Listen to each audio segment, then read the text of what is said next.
Le cercle se compose de 5 artistes peintres, un sculpteur.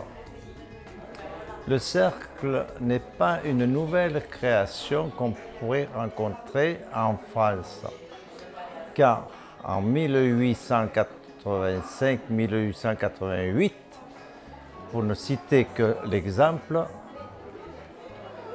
Manet, Monet, Cézanne, Corot, on ne va pas tous les citer, sont regroupés par un nombre de 5 à 6 artistes créateurs.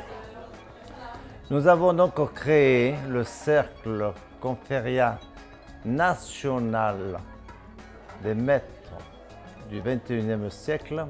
Ce n'est point une association, ce n'est point un club, c'est simplement 5 artistes, un sculpteur, où nous nous rencontrons pour échanger notre travail, pour participer dans la mesure de nos possibilités à exposer dans les galeries ou musées s'il y a la possibilité qu'un conservateur nous demande, et naturellement pour progresser en faveur de la nouvelle génération à venir, c'est-à-dire les travaux que nous fournissons, qui font partie de ce qu'on pourrait dire l'école de France.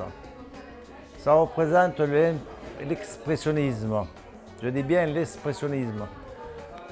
Les couleurs que vous avez vues sont toutes très vives, mais ce n'est pas suffisant.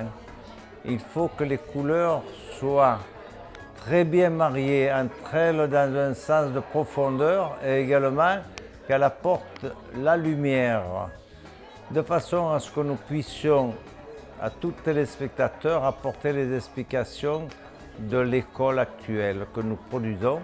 Nous ne disons pas que c'est une nouvelle école, mais nous en faisons une nouvelle école pour les générations à venir.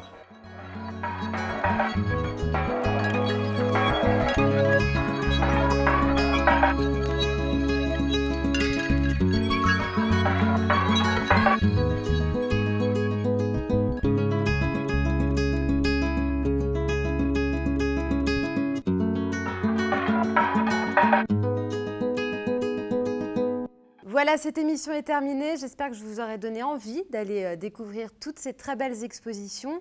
Si vous n'avez pas l'occasion d'aller à Paris, rassurez-vous, Richard Foguet exposera au musée de l'Hospice Saint-Roch très prochainement. Quant à moi, je vous donne rendez-vous à la rentrée.